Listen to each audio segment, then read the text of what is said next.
আমার আল্লাহর দয়া ভালোবাসা যে কত বেশি আমরা জানি না, আমরা জানি না। আরশের বুকে আল্লাহ বিশাল সাইনবোর্ডে লিখে রেখেছেন সাবাকাত রাহমাতি গাদাবি, সাবাকাত রাহমাতি গাদাবি। এর মানে হচ্ছে আমার রাগের উপরে আমার দয়া বিজয় লাভ করেছে। সাবাকাত রাহমাতি গাদাবি, আমার রাগও আছে, আল্লাহর রাগ আছে না, আমার দয়াও আছে, আল্লাহর দয়া আছে না। আল্লাহ বললেন আমার রাগও আছে আবার আমার দয়াও আছে, তবে জেনে রেখো আমার রাগের চেয়ে দয়া বেশি। আমাদের পাপ অন্যায় যত বড় হোক মনে রাখবেন আল্লাহর দয়া তার চাইতেও বড়। নাকি ছোট? আপনি যত বড় পাপ করেন না কেন আমাদের জন্য আল্লাহর পক্ষ থেকে দয়া আছে না নাই? বনি ইসরাইলের এক লোক সিরিয়াল কিলার ছিল, খালি মার্ডার করতো, সিরিয়াল মার্ডার, একটা দুইটা তিনটা 10টা 5টা করতে করতে করতে করতে 99টা মার্ডার করেছে। কয়টা? 99টা মার্ডার। কল্পনা করা যায়? 99 জন মানুষকে সে নিজ হাতে হত্যা করেছে। 99 মার্ডার করার পরে তার মনে ভয় আসলো, হায় রে, না জানি আল্লাহ আমার সাথে কেমন আচরণ করে আখিরাতে, আমার তাওবা আছে কিনা কপালে জানি না, আমার তো ক্ষমা নাই, কি করব আমি? তো সে লোকজনদেরকে জিজ্ঞেস করলো আমার ক্ষমা আছে কিনা, এটা কে বলতে পারবে, আমাকে আল্লাহ মাফ করবে কিনা? তারা সবাই বললো এই এলাকায় এক আল্লাহর ওলি আছে, তার কাছে যাও। সে আল্লাহর ওলির কাছে যেয়ে বলে, ও আল্লাহর ওলি, আমি 99টা হত্যা করেছি, 99টা মার্ডার, আমার কপালে ক্ষমা আছে কিনা তুমি একটু বলো। আল্লাহর ওলি কই, কি বললা? 99টা মার্ডার? আয় হায় সর্বনাশ, তোর কোনো ক্ষমা নাই। এবার যে মার্ডার করছো কয় আমার যেহেতু ক্ষমা নাই, তোরে বাঁচায় রেখে লাভ কি, তোরেও দিলাম শেষ করে। এবার সেঞ্চুরি করে ফেলাইছে। কথা বুঝতেছেন? আমার যেহেতু ক্ষমা নাই তো তোরে বাঁচায় রেখে কি লাভ, তোরেও শেষ করে দিলাম। এবার সেঞ্চুরি। সেঞ্চুরি করার পরেও ভয় আসে না নাই অন্তরে? অন্তরে তো আল্লাহর ভয়, কই যাবে? খুঁজতে লাগলো কে সমাধান দিতে পারবে। একজন বললো ওই এলাকায় একজন বড় আলেম আছে, ওই আলেমের কাছে যা। সে আলেমের কাছে যেয়ে বলে, আলেম, আমি 99টা হত্যা করেছি, এখন আমার বড্ড ভয় হয়, আল্লাহ আমারে মাফ করবে কিনা, তুমি একটু আমারে বলো। আলেম বলে, তোমার গুনাহ যত বড়ই হোক আমার আল্লাহর দয়া তার চাইতেও বড়। তুমি কি পাপ করেছো, কি অন্যায় করেছো তুমি? তুমি জানো না আমার রব কত মেহেরবান, তিনি কত দয়ালু, তিনি ভালোবাসার আধার, তিনি করুণার আধার। তোমার পাপ অন্যায় যদি হয় খালের পানির সমান, বিলের পানির সমান, আমার আল্লাহর দয়া সাগরের পানির সমান। তোমার পাপ আর অন্যায় যদি হয় পাহাড়ের সমান, আমার আল্লাহর ভালোবাসার দয়া হচ্ছে আকাশের সমান। তুমি যদি তওবার মতো তওবা করতে পারো, ক্ষমার মতো ক্ষমা চাইতে পারো, চোখের পানি ছেড়ে, চোখের পানির বড় দাম, চোখের পানির মধ্যে বিশাল কারিশমা, এটা আল্লাহ খুব পছন্দ করে। 2 ফোঁটা পানি আল্লাহ পছন্দ করে। এক, জেহাদের ময়দানে শহীদের গা বেয়ে ঝরে পড়া রক্তের ফোঁটা। 2 হচ্ছে অনুতপ্ত বান্দার চোখের পানির ফোঁটা। বান্দা যখন অনুতপ্ত হয়ে চোখের পানি ছেড়ে কাঁদে, তার চোখের পানি চোখ বেয়ে নাকের ডগা বেয়ে মাটিতে পড়ার আগেই ওই অনুতপ্ত বান্দার সব গুনাহ আল্লাহ মাফ করে দেয়। সে জিজ্ঞেস করলো আমার ক্ষমা আছে কিনা? আলেম বলে আছে, ক্ষমা আছে।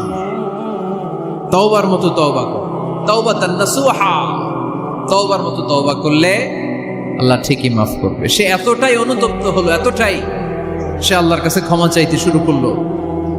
আলেম পরামর্শ দিল, তুমি যে এলাকায় থাকো এলাকাটা ভালো না, এলাকাটা ছাড়ো, এখানে সব ডাকাতদের এলাকা, তুমি একটা ভালো এলাকায় যাও, ওখানে যে তওবা করে ভালো মানুষ হয়ে যাও। সে নিয়ত করে কাপড় চোপড় গুছিয়ে ভালো এলাকায় যাবে। ঘর থেকে বেরোয়ার সাথে সাথেই মালাকুল মাউত চলে আসছে, তার রুহু কবজ করে ফেলছে।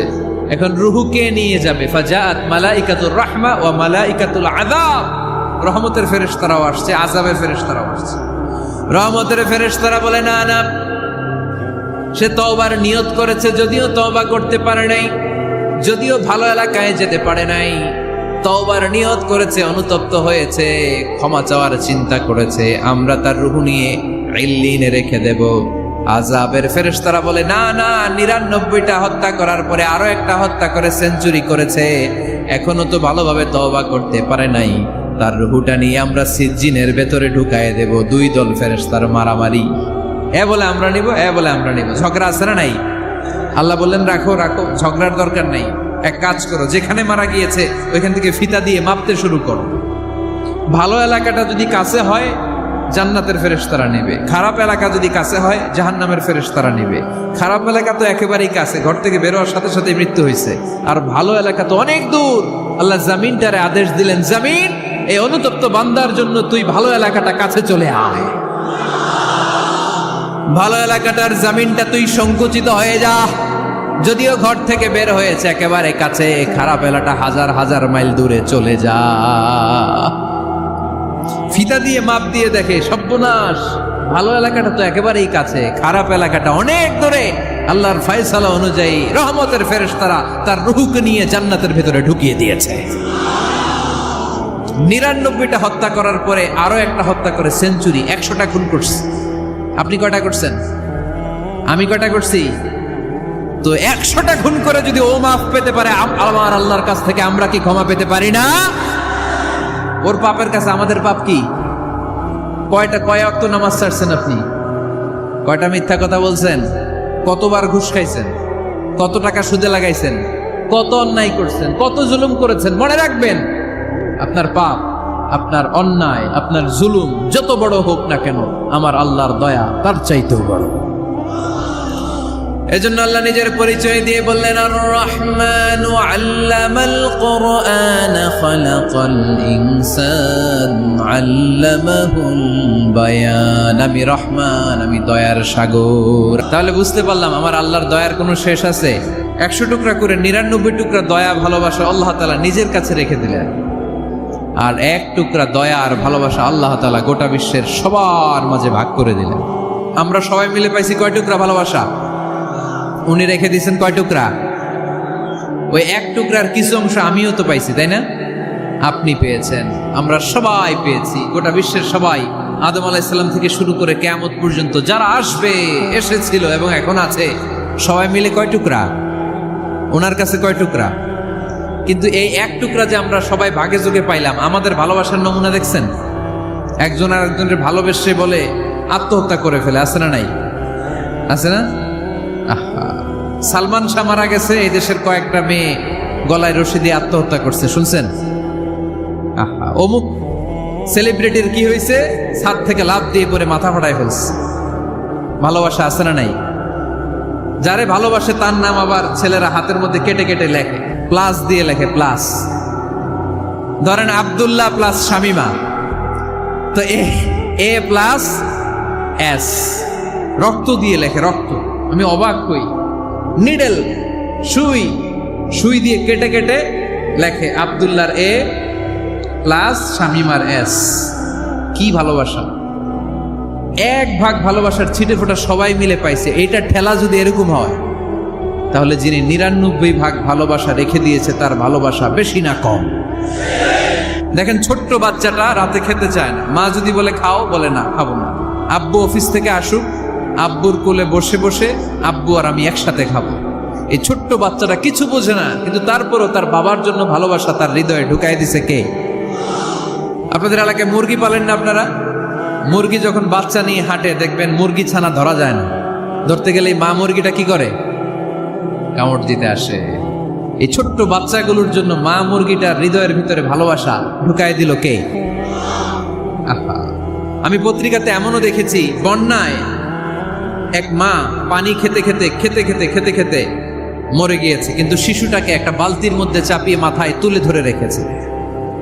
মা পানি খেতে খেতে নিজের জীবনকে বিলিয়ে দিয়েছে, কিন্তু বাচ্চাটা মরে নাই।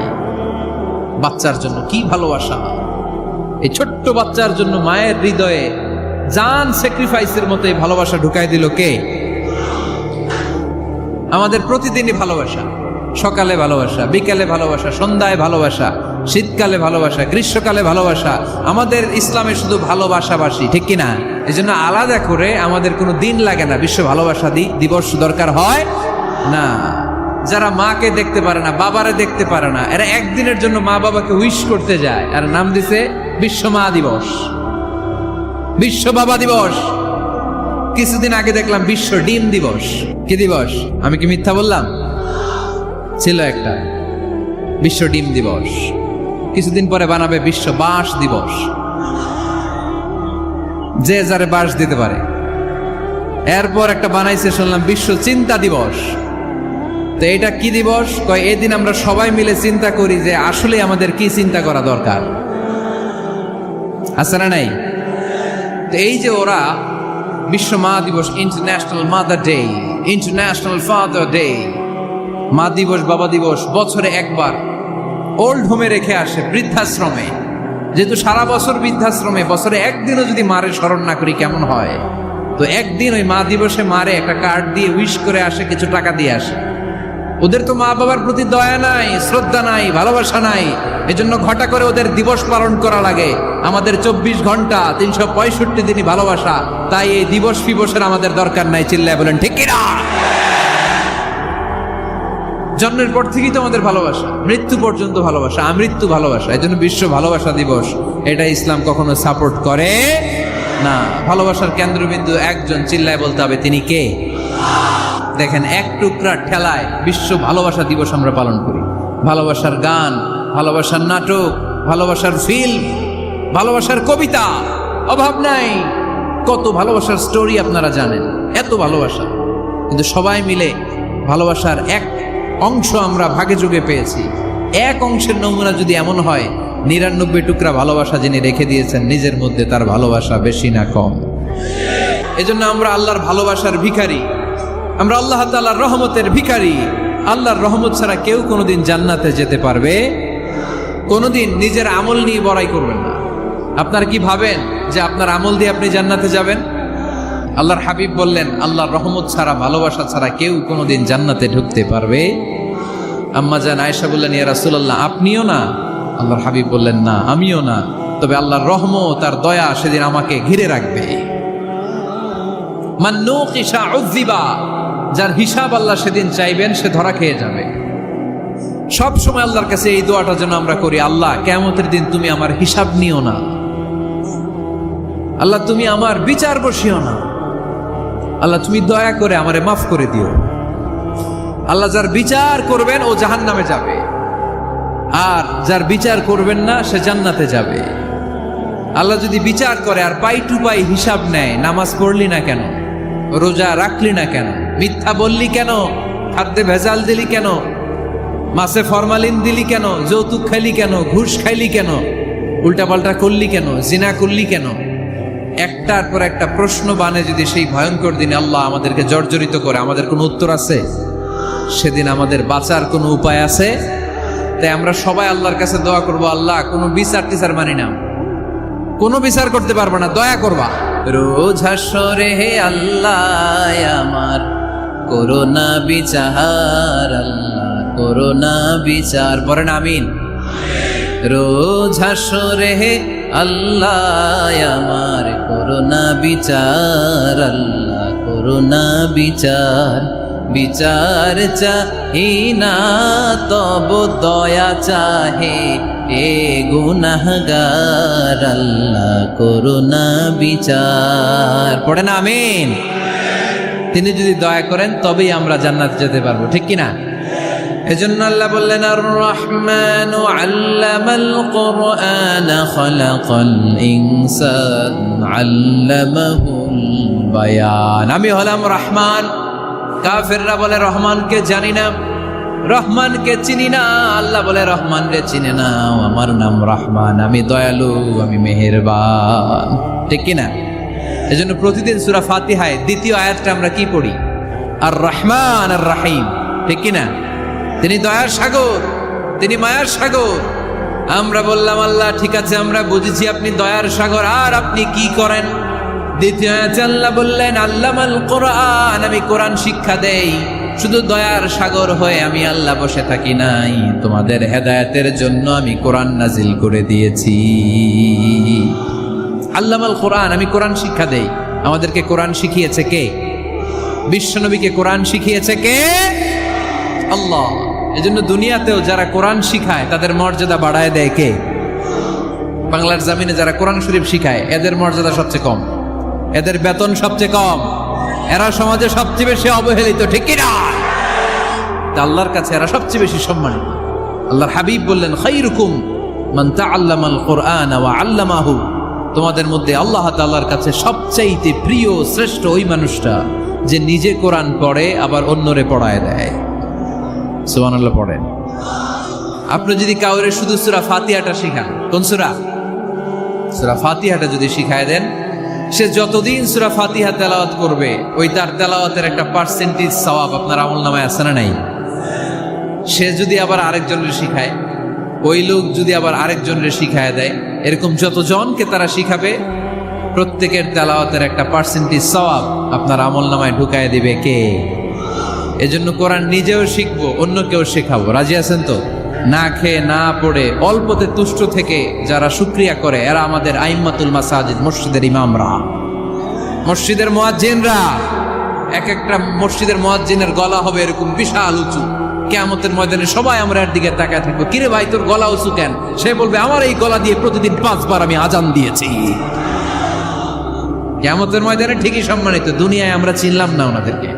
সেদিন আল্লাহ কোনো এক্সকিউজ গ্রহণ করবে না। সব পারো, হিন্দি তো ঠিকই কইতে পারো। হিন্দিতে কথা কইতে পারে না ছেলেপেলেরা?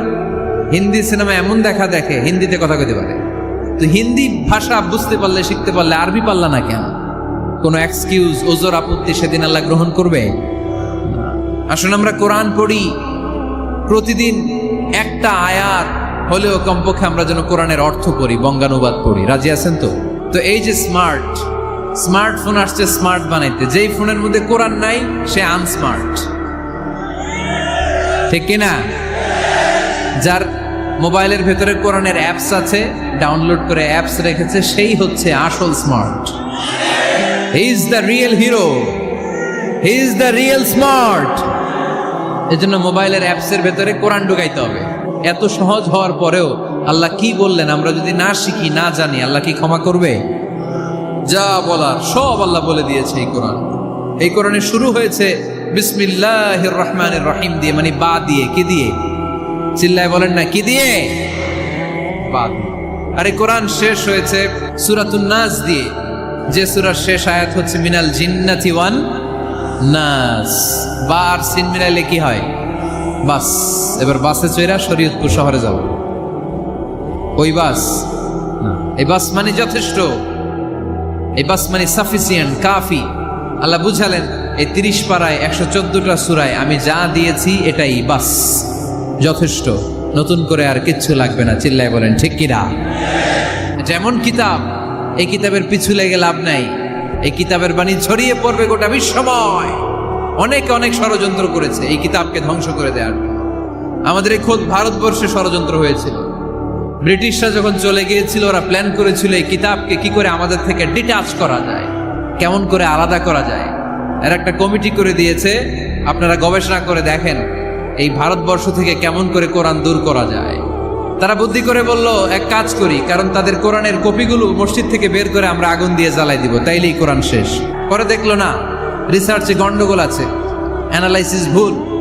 আবার নতুন কমিটি পাঠালো তারা ইংল্যান্ড থেকে, 33 সদস্য বিশিষ্ট কমিটি। তারা এসে গবেষণা করে দেখলো না, এই কোরআন আগুনে জ্বালাই দিলে কোরআন দূর হবে না। কারণ আমরা ভারতবর্ষের হেফজখানাগুলোতে যে দেখেছি, ছোট্ট বাচ্চারা মাথা দুলিয়ে দুলিয়ে কোরআন পড়ে। কোরআন তারা শুধু কাগজেই লিখে রাখে না, সিনার ভিতরে গেঁথে রাখে। ওই কোরআন মুসলমানদেরকে শিখিয়েছে কে? সে আল্লাহ বললেন, আর রহমানু আল্লামাল কুরআন খালাকাল ইনসান আল্লামাহুল বায়ান। আল্লাহ বললেন আমি মেহেরবান, আমি কোরআন শিখিয়েছি। আমরা বললাম আল্লাহ আর আপনি কি করেন? আল্লাহ বলেন খালাকাল ইনসান, আমি মানুষ বানিয়েছি। সুবহানাল্লাহ পড়েন। আমাদেরকে তৈরি করেছে কে? জোরে বলতে হবে কে?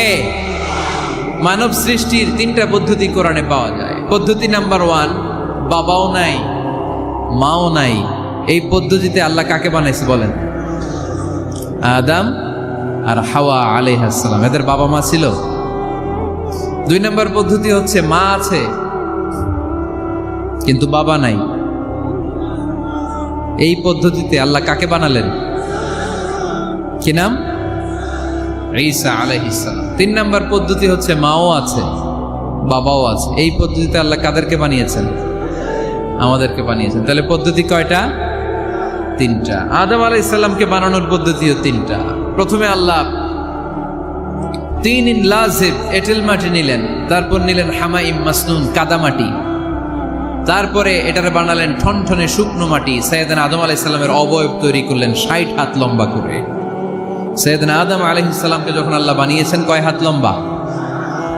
সহিহ বুখারীর বর্ণনা, লাম্মা খালাকাল্লাহু আদামা ওয়া কানা তুলুহু 60 যিরাআন। আল্লাহ তাআলা যখন আদম আলাইহিস সালামকে বানালেন 60 হাত বা 60 গজ লম্বা করে বানালেন। আপনারাও যারা জান্নাতে যাবেন 60 হাত লম্বা হয়ে জান্নাতে ঢুকবেন। কয় হাত লম্বা? সুবহানাল্লাহ পড়বেন না? আদম আলাইহিস সালামকে বানালেন। আবার মায়ের পেটে যে আমরা বড় হলাম, এইখানেও আমাদের তিনটা ক্যাটাগরি, তিনটা ধাপে তিনি আমাদেরকে বানালেন। মায়ের পেটে 9 মাস কি করছিলেন মনে আছে আপনাদের?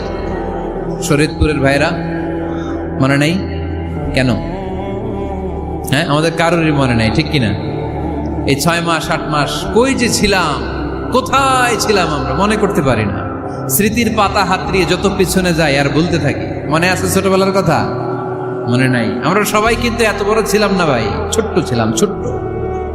মায়ের জরায়ুর দেয়ালের মধ্যে লেপ্টে ছিলাম। নুতফা, আলাকা, মুদগা, sperm drop, blood clot and the little flesh. ছোট্ট নাপাক পানি ছিলাম। ওইটারে আল্লাহ বড় করতে আরম্ভ করলেন। বড় করতে করতে রক্তপিণ্ড বানালেন। রক্তপিণ্ড থেকে আল্লাহ গোশতপিণ্ড বানালেন। আমরা প্রত্যেকে এরকম একটা গোশতের টুকরা ছিলাম। এটার ভিতরে আল্লাহ কঙ্কাল ঢুকালেন, আমার স্কেলিটন, আমার কঙ্কালটা, আমার অবয়বটা ঢুকালেন। তারপরে আবার গোশত দিয়ে প্যাকেট করলেন, তার উপরে আবার চামড়ার প্যাকেট পড়ায় দিলেন। পড়েন সুবহানাল্লাহ। এরপরে 9 মাস পরে এই পৃথিবীর বুকে স্মুথলি আমাকে আসার সুযোগ দিলেন কে? একথাই আল্লাহ সূরা আল মুমিনুনে বললেন, ওয়ালাকাদ খালাকনাল ইনসানা মিন সুলালাতিন মিন তিন সুম্মা জাআলনাহু নুতফাতান ফি ক্বারারিন মাকিন ثم خلقنا النطفة علقة فخلقنا العلقة مضغة فخلقنا المضغة عظاما فكسونا العظام لحما ثم أنشأناه خلقا آخر فتبارك الله أحسن الخالقين। পড়েন আল্লাহু আকবার। দেখেন দুনিয়ার কেউ কিন্তু আমার খোঁজ নিতে পারে নাই, ভিতরে যে পারছে ওই গোপন জায়গায় একজন আমার রিজিক দিত। তিনি কে? আমার নাভির সাথে আমার মায়ের জরায়ুর একটা কানেকশন ছিল। ওই একটা লাইন দিয়ে আমাদের সবাইকে আল্লাহ খাবারের ব্যবস্থা করেছেন, পানির ব্যবস্থা করেছেন, বাতাসের ব্যবস্থা করেছেন। দুনিয়ায় আসার সাথে সাথে দুনিয়ার মানুষরা ওই খাবারের লাইনটা কেটে দেয়, ঠিক কিনা? দেখবেন সিজার করার পরে বাচ্চাদেরকে বের করে কেচি দিয়ে যারা সিজার করে ডাক্তাররা কি করে? কেটে দেয়। বাচ্চার পা ধরে মাথাটা নিচু করে নিতম্বের মধ্যে থাপ্পড় মারে কয়েকটা, তারপরে বাচ্চা ওয়া ওয়া করে কেঁদে ওঠে, ঠিক কিনা? আমরা আমাদের কানে শুনি ওয়া ওয়া, আসলে সে আল্লাহর কাছে কেঁদে কেঁদে ফরিয়াদ জানায়, বলে আল্লাহ 9 মাস 10 মাস মায়ের পেটের ভেতরে ছিলাম, কেউ তো খোঁজ খবর নিল না। তুমিই তো আমার এই নাভির সাথে মায়ের জরায়ুর একটা লাইন দিয়ে ওই এক লাইনে খাবার, এক লাইনে পানি, এক লাইনে বাতাস ঢুকিয়েছো। 9টা মাস এই খাবারের লাইন আমার ঠিকঠাক ছিল, আমার টেনশন ছিল না। দুনিয়ার বুকে আসার সাথে সাথেই, এদের সাথে আমার কি শত্রুতা আমি জানি না, আসার সাথে সাথে আমার খাবারের লাইনটা কেটে দিস। আল্লাহ একটা মাত্র খাবারের লাইন ছিল, মানুষগুলো কেটে দিল। আমি এখন কি খাবো? আমি এখন যাব কই? আল্লাহ বলে কাঁদিস না, 8 মাস যেমনি খাওয়াইছি এখনো খাওয়ামো। সুবহানাল্লাহ পড়েন। খাবারের একটা লাইন ছিল, কেটে দিয়েছে। ওই একটার বিপরীতে তোর মায়ের বুকের ভেতরে এখন খাবারের 2টা লাইনের ব্যবস্থা করে দিলাম। খালাকাল ইনসান, তিনি মানুষ বানিয়েছেন, মানুষের যা দরকার তার ব্যবস্থাও করে দিয়েছেন। চিল্লায় বলেন ঠিক কিনা? এজন্য আল্লাহ বললেন আর রহমানু আল্লামাল কুরআন খালাকাল ইনসানা আল্লামাহুল বায়ান। আমি মেহেরবান, আমি তোমাদের কোরআন শিখিয়েছি, আমি মানুষ তৈরি করেছি, আমি তোমাদেরকে ভাষা শিক্ষা দিয়েছি। সুবহানাল্লাহ পড়েন। আল্লামাহুল বায়ান, আমি তোমাদেরকে বয়ান শিখিয়েছি। এই যে আমরা বয়ান করি, আমাদের যে ভাষা, এই ভাষা কার দান? আমাদের বাংলা ভাষা কার দান? পৃথিবীতে অনেক ভাষা আছে, একটা ভাষার প্রকাশভঙ্গির সাথে আরেকটার মিল নাই। একটার প্রকাশভঙ্গির সাথে আরেকটার মিল নাই। চাইনিজরা চাইনিজ ভাষায় কথা বললে ইংরেজরা কিচ্ছু বুঝে না, ইংরেজরা বললে আরবরা বুঝে না, আরবরা বললে মালায়রা বুঝে না, মালায়রা বললে আফ্রিকানরা বুঝে না। সুবহানাল্লাহ পড়েন। আমি অনেক দিন দেশের বাইরে থাকি, 10 বছরেরও বেশি আমি পড়াশোনা করি, এখনো পিএইচডি করি। তো মিশরে যখন আমি পড়াশোনা করতাম তখন দেখতাম এক এক ভাষায় এক একজন কথা বলে। আমরা বাঙালিরা যদি কোনো কথা বলে হাসাহাসি করি, হেসে হেসে আমরা কুটি কুটি হয়ে যাচ্ছি, মরে যাচ্ছি, কিন্তু ওরা হাসে না, বিদেশিরা, ওরা বুঝে নাই তো। আবার ওরা যখন কথা বলে হাসে, আমরা কিছুই বুঝি না। সুবহানাল্লাহ পড়বেন না? ওইটা বাদ দেন, আমাদের বাংলাদেশে আসেন। আমাদের বাংলাদেশে এক এক জেলার সাথে আরেক জেলার ভাষার ভিন্নতা আছে না নাই? সুবহানাল্লাহ পড়বেন না? ঢাকার ভাষার সাথে ফরিদপুরের ভাষার অমিল, সিলেটের অনেক অমিল, চট্টগ্রামের অমিল আছে না নাই? সবচেয়ে বেশি অমিল সিলেটে আর চট্টগ্রামে, ঠিক কিনা? ওনাদের ভাষাগুলো এমন, শুনলে বুঝার উপায় নেই যেটা বাংলা ভাষা না অন্য ভাষা, কিন্তু প্রত্যেক আঞ্চলিকতায় একটা মাধুর্যতা আছে না নাই? আল্লাহ পাক এই কোরআনের মধ্যে আঞ্চলিকতার দাম দিলেন। হিশাম বিন হাকিম বিন হিজাম কোরআন থেকে তেলাওয়াত করতে শুরু করলেন। এই তেলাওয়াত শুনে সাইয়েদনা ওমরে ফারুক ওনার ঘাট ধরে টেনে বিশ্বনবীর কাছে নিয়ে আসলেন। ওমরে ফারুক বললেন, ইয়া রাসূলুল্লাহ, দেখেন হিশাম বিন হাজিম কেমন করে কোরআন পড়ে, দেখেন ভিন্নভাবে কোরআন পড়ে। আপনি শিখাইছেন একভাবে, ও পরে আরেকভাবে, ওর বিচার করেন। আসলে আরেকভাবে পড়ে নাই, অন্য আঞ্চলিকতায় পড়েছে। যেমন আমরা পড়ি ওয়াদ্দুহা ওয়াল লাইলি ইযা মা ওয়াদ্দাআকা রাব্বুকা ওয়া মা ক্বালা ওয়ালাল আখিরাতু খায়রুল লাকা মিনাল উলা। কিন্তু কোরআনের আরেকটা লাহজা বা আরেকটা পড়ার পদ্ধতি আছে, যেখানে ওনারা পড়ে ওয়াদ্দুহি ওয়াল লাইলি ইযা সাজে মা ওয়াদ্দাআকা রাব্বুকা ওয়া মা ক্বালা। সুবহানাল্লাহ পড়বেন না? হাশিম বিন হিকাম এরকম বাঁকা করে পড়ছিলেন। ওমরে ফারুক এই বাঁকাটা শিখেন না, উনি শিখছিলেন সোজা। ওমরে ফারুক আবার সোজা সাপটা পছন্দ করতেন। সুবহানাল্লাহ পড়েন। বিশ্বনবী বললেন, হিশাম বিন হিজামকে তুমি ছাড়ো।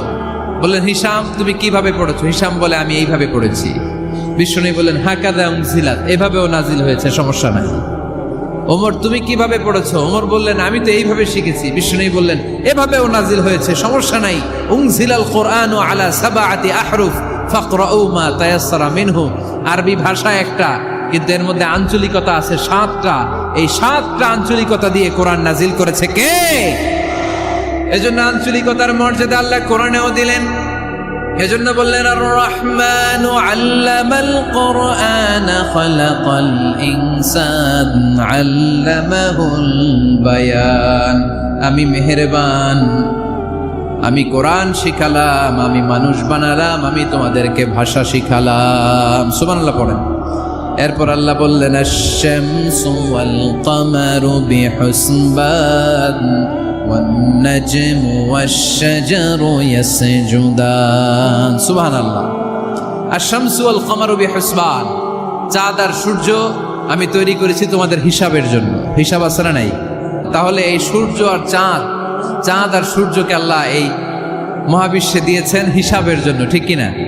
আল্লাহর হাবিব বললেন, সুমু লিরুইয়াতিহি ওয়া আফতিরু লিরুইয়াতিহি। চাঁদ দেখে রোজা রাখো, আবার চাঁদ দেখে রোজা ভাঙো। আমরা রমজান শুরু করি কি দেখে? জোরে বলেন। ঈদ শুরু করি কি দেখে? আশ-শামসু ওয়াল কামারু বিহুসবান। সূর্য চন্দ্রের গায়ে লাগে না, চন্দ্র সূর্যের গায়ে লাগে না। কোনোদিন কি দেখেছেন সূর্য আর চন্দ্র ধাক্কা লাগছে? দিনের ভেতরে রাত ঢুকে গেছে, রাতের ভিতরে দিন ঢুকে গেছে, এরকম কি কখনো হয়েছে? সব কিছু একজনের আইন মানে, চিল্লায় বলতে হবে, তিনি কে? এরপরে আল্লাহ বললেন, ওয়ান নাজমু ওয়াশ-শাজারু ইয়াসজুদান। আকাশের তারকারাজি আর বৃক্ষমালা একজনকে সিজদা করে, তিনি কে? আকাশের তারাগুলো আল্লাহরে সিজদা করে, কিন্তু আমরা আল্লাহরে সিজদা করতে চাই না। গাছগুলো আল্লাহর জিকির করে, কিন্তু আমরা জিকির করতে চাই না, ঠিক কি না? অস্ট্রেলিয়ার সিডনি শহরে একটা জঙ্গল আছে। ওই জঙ্গলে একটা গাছ আছে, গাছ। ওই গাছটা টু দ্য ডাইরেকশন অফ কেবলা, কেবলামুখী হয়ে মানুষের মতো রুকু করে আছে একটা গাছ। সুবহানাল্লাহ কইতে বললেন না? ক্যালেন্ডারে দেখা যায়, পত্রিকায় দেখা যায় গাছ রুকু করে আছে। আমরা রুকু করি না, আমরা সিজদা করি না। কিয়ামতের দিন আল্লাহ বলবে আমারে সিজদা দিয়ে দেখা। আপনারা যারা নামাজ পড়েছেন, সিজদা দিয়েছেন, তারা আল্লাহু আকবার বলে সিজদায় লুটিয়ে পড়বেন। আর যারা নামাজ পড়ে নাই, তারা শত চেষ্টা করেও তাদের পিঠকে বাঁকা করতে পারবে না। এজন্য 5 ওয়াক্ত সালাত জামাতের সাথে পড়ার দরকার আছে না নাই? যে সব সময় আমরা ভরসা রাখবো একজনের উপর, তিনি কে? আমাদের গুনাহ যত বড়ই হোক, আল্লাহর দয়া তার চাইতেও বড়। সূরা আর রহমানের শিক্ষা হচ্ছে আমাদের পাপ, অন্যায়, গুনাহ যত বড় হোক না কেন, আল্লাহর দয়া তার চাইতেও বড়, ঠিক কিনা? এজন্য নিরাশ হবেন না, হতাশ হবেন না। আপনি যত পাপ করেন না কেন, অনুতপ্ত হলে ওযু করে এসে জায়নামাজটা বিছিয়ে 2 রাকাত নামাজ পড়েন, পাপের কথাগুলো স্মরণ করেন, ক্ষমা চান। চাওয়ার মতো চাইলে সব গুনাহ মাফ করে দিবে কে?